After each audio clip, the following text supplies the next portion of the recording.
দর্শক, আমরা এই মুহূর্তে রয়েছি ফকিরহাটে বিসমিল্লাহ হোমিও চিকিৎসালয় অর্থাৎ হোমিও চেম্বার।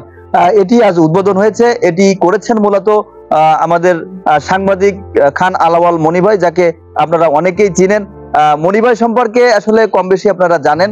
তিনি সর্বশেষ চিকিৎসা সেবাই তিনি মানুষের চিকিৎসার জন্য তিনি এই চেম্বারটি করেছেন। আমি একটি লাইভের ভিতরে আপনাদের এই কথাটি বলেছিলাম। তিনি মূলত পেশায় একজন শিক্ষক, পাশাপাশি সাংবাদিক এবং মানুষের সেবার জন্য তিনি এই চেম্বারটি করেছেন। এটি তিনি ফকিরহাটে না করে তিনি তার বাড়িতে এসে করেছেন। তার কারণ হচ্ছে সাধারণ মানুষ, যারা খেটে খাওয়া মানুষ, যারা হতদরিদ্র মানুষ, তারাও যেন তার চেম্বারে সেবা নিতে আসতে পারে।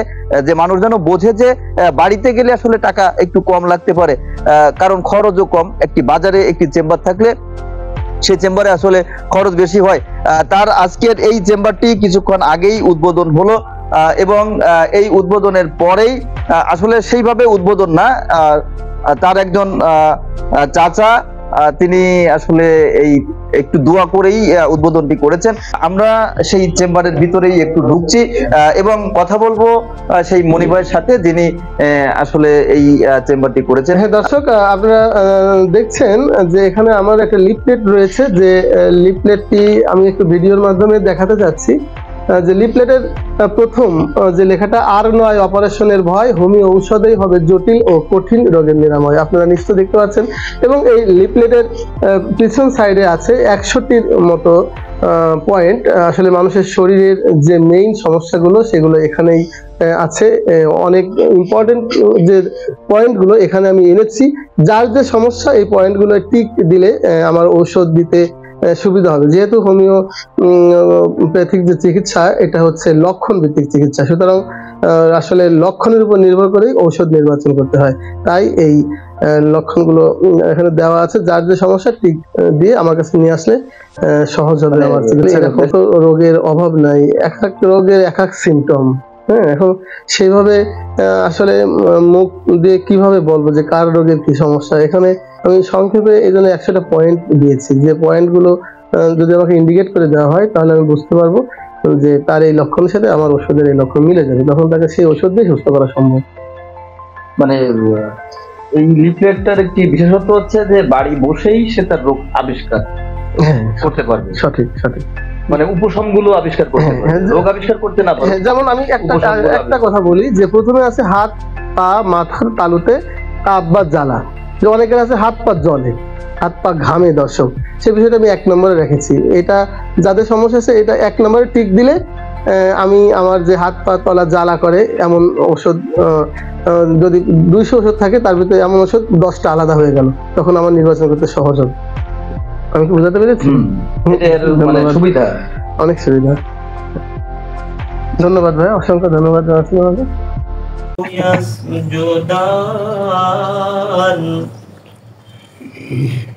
إبراهيم وعلى آل إبراهيم إنك حميد مجيد ما ودعك ربك وما قلى وللآخرة خير لك من الأولى ولسوف يعطيك ربك فترضى। কোরআন তেলাওয়াতের মধ্য দিয়ে বিসমিল্লাহ হোমিও চেম্বারটি উদ্বোধন করা হয়। এ সময় উপস্থিত ছিলেন ফকিরহাট আলেম সমাজের কয়েকজন প্রতিনিধি। চেম্বারটি ভবিষ্যৎ শুভকামনায় এক বিশেষ মোনাজাত করা হয়। মোনাজাত পরিচালনা করেন ফকিরহাটের বিশিষ্ট আলেমীদ্বীন এবং কয়েকটি মাদ্রাসার প্রতিষ্ঠাতা মাওলানা নূহ। আসলে চিকিৎসার ক্ষেত্রে পরিবেশ একটি আলাদা জিনিস। তার কারণ হচ্ছে অস্বাস্থ্যকর পরিবেশে যতই আমরা সেবা প্রদান করি না কেন, সেই সেবাটাই আসলে রোগ নিরাময় সম্ভব হয়ে ওঠে না। কারণ মানুষের মাইন্ড স্যাটিসফ্যাকশনের একটি ব্যাপার থাকে। একটি ওষুধ যদি আমরা সেবন করে থাকি, সেটি কিন্তু আগে সিগন্যাল এই ব্রেন থেকে দেয় এবং তারপরেই কিন্তু সেই ওষুধ কাজ করা শুরু করে। আমরা যদি বলে থাকি যে ওষুধ খাইলে পাকস্থলী থেকেই শুরু হয়, আসলে তা কিন্তু না। ওই ওষুধটাকে এখান থেকে যখন সিগন্যাল দেয়, সেই সিগন্যাল দিলেই ওই ওষুধে কিন্তু আসলে কাজ করে। হোমিওপ্যাথিকে বলা হয় ছদ্ম বৈজ্ঞানিক বিকল্প চিকিৎসা পদ্ধতি। 1796 সালে জার্মান চিকিৎসক স্যামুয়েল হ্যানিম্যান এটি আবিষ্কার করেন। হোমিওপ্যাথ নামে পরিচিত এর চিকিৎসকরা বিশ্বাস করেন যে পদার্থ সুস্থ মানুষের মধ্যে একটি রোগের উপসর্গ সৃষ্টি করে, সেই একই পদার্থ অসুস্থ মানুষের মধ্যে একই ধরনের উপসর্গ নিরাময় করতে পারে। হোমিওপ্যাথি ওষুধকে রেমেডি বলা হয় এবং হোমিওপ্যাথিক ডাইলেশন ব্যবহার করে মূলত এটি তৈরি করা হয়। আমরা এখন কথা বলছি ফকিরহাটের পাইকপাড়া গ্রামের মনির হোসেন, যিনি বিসমিল্লাহ হোমিও চেম্বার থেকে চিকিৎসা নিয়ে নিজে সুস্থ হয়েছেন এবং তার পরিবারেরও সুস্থ হয়েছেন, এমন এক গল্প আমরা এখন শুনবো। জি, আসসালামু আলাইকুম প্রিয় দর্শক, আমি বিডিআর মনিরুজ্জামান, পাইকপাড়া, ফকিরহাট বাগেরহাট। আমি আজকে এই চেম্বারটি উদ্বোধন হলো নতুন করে। এর পূর্বে বিশ্ব রোডে গোডাউনের ওখানে ছিল। আমি ইতিপূর্বে আমার গোটা ফ্যামিলি এবং আমি তো একটা বড় অ্যাক্সিডেন্ট করেছিলাম, যা আমি অসুস্থ ছিলাম দীর্ঘদিন। তারপরও আমি পর্যায়ক্রমে অন্য জায়গায় ট্রিটমেন্ট করেছি, এখানেও ট্রিটমেন্ট করেছি। ট্রিটমেন্ট করে মোটামুটি ভাবে আলহামদুলিল্লাহ আমার গোটা ফ্যামিলি আমরা খুব যথাসম্ভব আমরা যে একটা কষ্টদায়ক অবস্থায় ছিলাম, বিশেষ করে মস্তিষ্কের যে আমার বেদনাটা ছিল, এই বেদনাটার জন্য ওনার কাছ থেকে আমি চিকিৎসা নেই। এই চিকিৎসা নিয়ে আল্লাহর দিকে তাকাচ্ছিলাম। আল্লাহ পাক সেই চিকিৎসাতে আল্লাহ আমাকে অনেক সুস্থ করেছেন এবং তারপর থেকে আমার ফ্যামিলির, আমার স্ত্রীর থাইরয়েডের প্রবলেম ছিল, সেটার জন্য আমি ট্রিটমেন্ট করেছি। আমার ছেলের মাইগ্রেশনের সমস্যা ছিল, তার জন্য ট্রিটমেন্ট করেছি।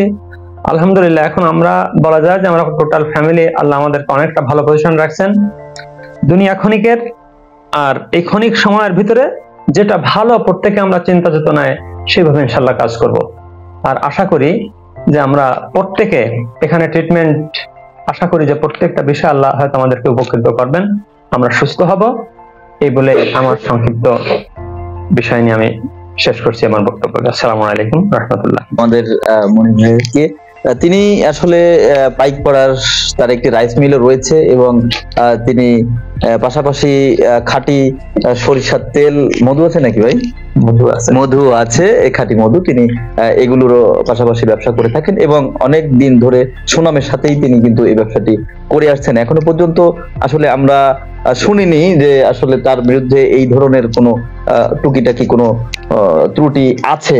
অনেকেই তো ব্যবসা করছে এবং আমরা শুনে থাকি যে সে ব্যবসার মধ্যে টুকিটাকি ত্রুটি রয়েছে, কিন্তু আমরা মনিবের ব্যাপারে আসলে শুনিনি এতক্ষণ। সেই মানুষটির মুখেই আপনারা সেই গল্প শুনছিলেন, মনিবের যে দীর্ঘদিনের যে চিকিৎসা তিনি নিচ্ছেন তার কাছ থেকে। দর্শক, আমরা সেই মনিবের এই চেম্বারের উত্তর সাফল্য কামনা করে এখানে শেষ করে আমি বিদায় নিচ্ছি। রনি হাসান, সবাই ভালো থাকবেন, সুস্থ থাকবেন।